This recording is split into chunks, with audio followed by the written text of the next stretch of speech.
It's been about 2 months since my last video, and since the last one concluded with me preparing for surgery on my elbow, I thought it's probably about time I concluded that saga and gave you guys an update. As this rather charming scar will probably indicate to you, I ended up having the surgery.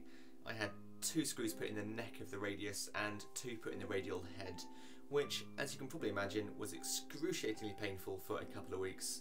But the pain passed, and now I've got to a point where I'm getting a lot of flexibility back.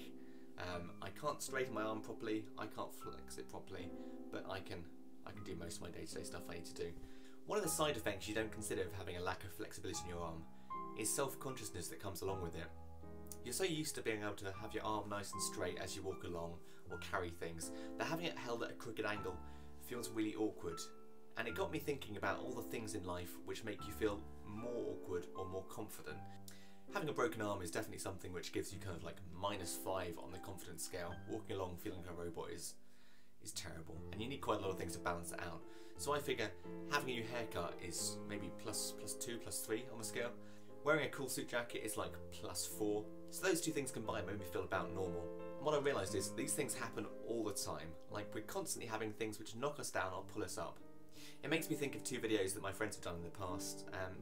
Charlie made a video a couple of months ago about how quite a lot of vloggers are actually very introverted.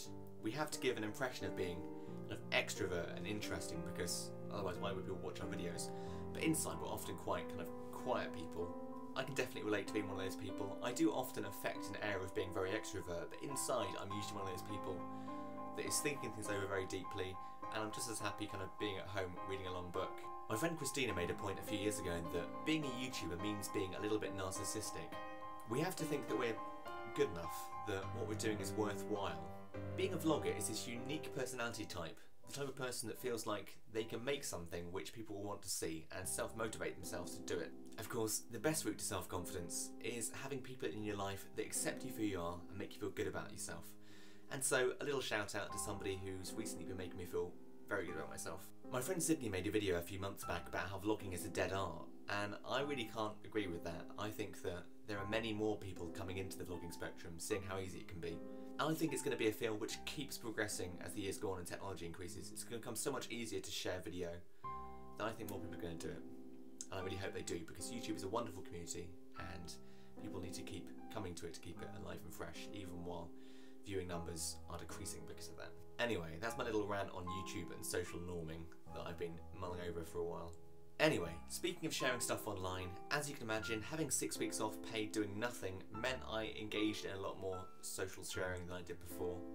I've got back into tumbling a lot, and you'll find links to my Tumblr in the bottom bar down there.